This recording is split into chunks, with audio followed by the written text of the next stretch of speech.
মানে কিছু কিছু যাত্রী এরকম আছে যেটা আপনি কল্পনা করতে পারবেন না। মানে যাত্রী চায় যে তারে কোলে নিয়ে উঠাইয়া তার ঘরের মধ্যে দিয়ে আসি।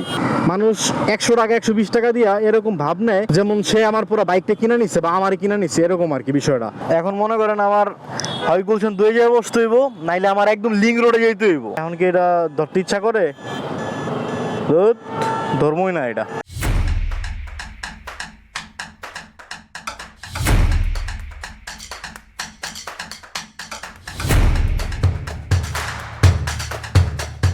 আজকে বাসা থেকে বের হওয়ার আগে একটি রাইড অ্যাকসেপ্ট করছি পাঠাও অ্যাপসে। সো যাত্রীর জন্য ওয়েট করতেছে এখানে, তাই আজকে যাত্রীকে নিয়ে বাদ বাকি কথা হবে। হাতিঝিল দিয়ে যাবো না ভাই? হ্যালো এভরিওয়ান, কী অবস্থা সবার, কেমন আছেন? আশা করছি সবাই ভালো আছেন, সুস্থ আছেন। আলহামদুলিল্লাহ আমিও ভালো আছি, সুস্থ আছি। গতকালকে শরীর খুব অসুস্থ ছিল, যার কারণে রাইড শেয়ার করার জন্য বেরোতে পারিনি। সো আজকে একটু ভালো আছি, তাই রাইড শেয়ার করার জন্য বেরোছি। আর সকাল সকাল একটা যাত্রী নিয়ে যাচ্ছি Badda BRAC university new campus. Pathao অ্যাপসে ভাড়া দেখেছে 92 টাকা। দেখেন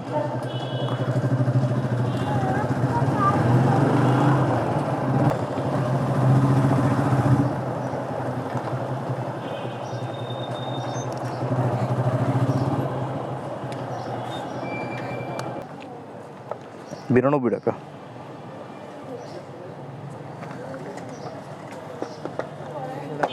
থ্যাংক ইউ। তো যাত্রীটাকে ক্যাম্পাসের সামনে নামাই দিলাম অ্যান্ড ভাড়া দিল 100 টাকা। আলহামদুলিল্লাহ। এখন আরেকটা ট্রিপের সন্ধানে থাকি, দেখি।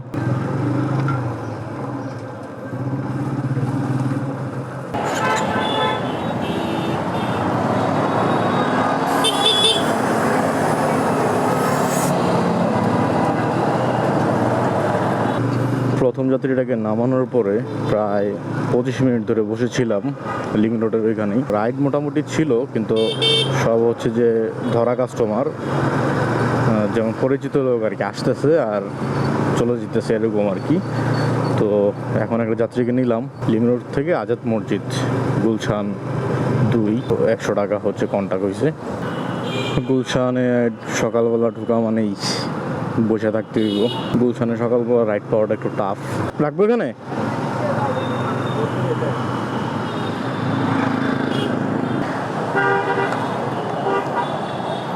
এখন মনে করেন আমার হয় গুলশান 2 জায়গায় বসতে হইব, নাইলে আমার একদম লিঙ্ক রোডে যেতে হইব। 2 গেলে আমি কোনো রাইড পাবো না, আমার যাইতে হবে লিঙ্ক রোডে, কারণ সকাল টাইম তো জানেনি ভাই অবস্থাটা। ঠিক আছে ভাই, থ্যাংক ইউ। ওকে। তো ভাই 10 টাকা বাড়াই দিল, যাক আলহামদুলিল্লাহ, খারাপ না। ঘড়িতে অবশ্য এখন সময় বাজে 9টা। তো এখন কি গুলশান 1-এ যাব না 2-এ যাব না লিঙ্ক রোড যাব বুঝতেছি না। যাই 2-এ যাই বসি। এখান থেকে অবশ্য আবার যদি লিঙ্ক রোড যাই তাহলে দূরত্ব অনেক বেশি হয়ে যায়। লিঙ্ক রোড গেলেও অন্য কোথাও যাত্রী পাবো না, ওই গুলশান 1 নাহলে গুলশান 2 নাহলে বনানী, এই যাত্রীগুলোই পাওয়া যাবে।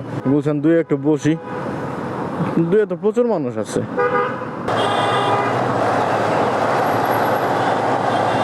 গুলশান 2-এ এসে বসলাম প্রায় 10 মিনিট, কিন্তু কোনো যাত্রী নাই। আমি জানি যে সকালবেলা গুলশান 1 গুলশান 2-এ যাত্রী পাওয়াটা অতটা সহজ না। এখন কি করার আছে বলেন? আস্তে আস্তে বনানীর দিকে আগাই। বনানীর একদম বাস স্ট্যান্ডের ওইখানে গিয়ে দাঁড়াইতে হবে, এখানে এখন রাইড পাওয়া যাবে না।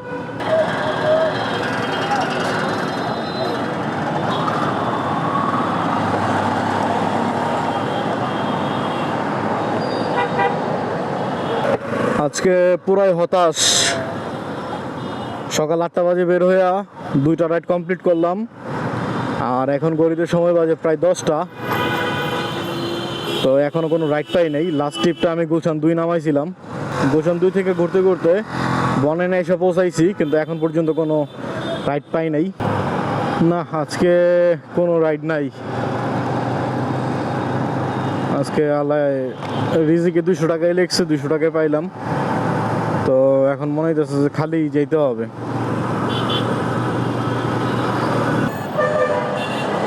দেখেন কল আইছে পাঠাওতে।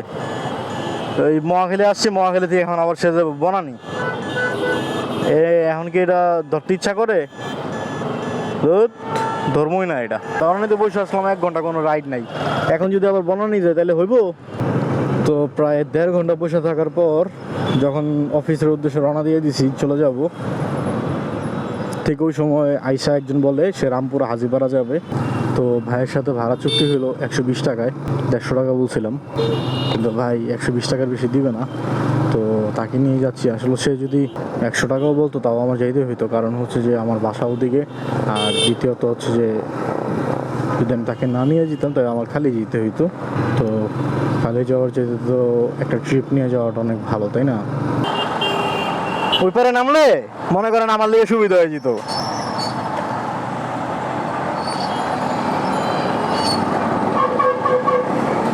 যাক, বিষয় না।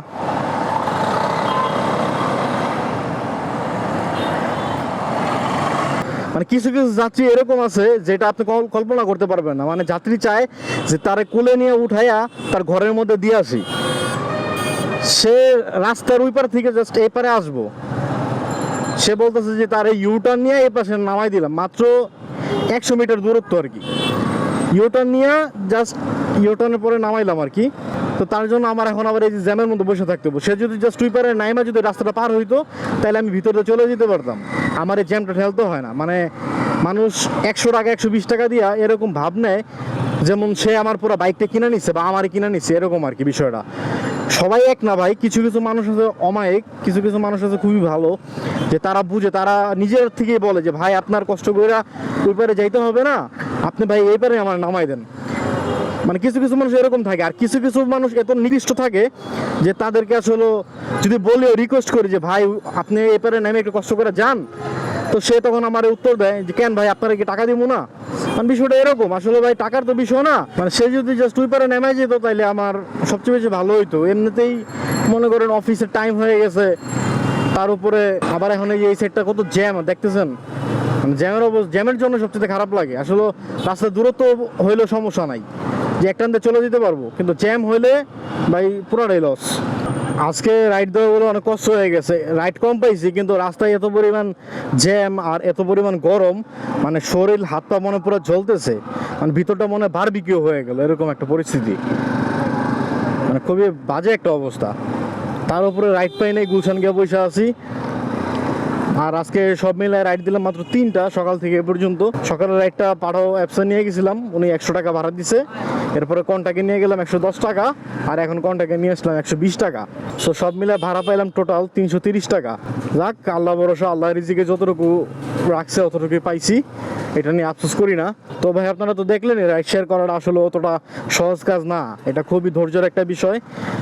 সবাই এটা পারে না, যাদের ধৈর্য কম তারা তো কখনোই পারবে না। তো আপনার এক এক দিন এক এক টাকা এক এক রকমের ইনকাম হবে। ভিডিওটি যারা দেখলেন, ভিডিওটি কেমন লাগলো অবশ্যই কমেন্ট করে জানাবেন। আর ভিডিওটি যদি ভালো লেগে থাকে তাহলে একটি লাইক করে দিবেন, আর ভালো না লাগলে ডিসলাইক করে দিবেন।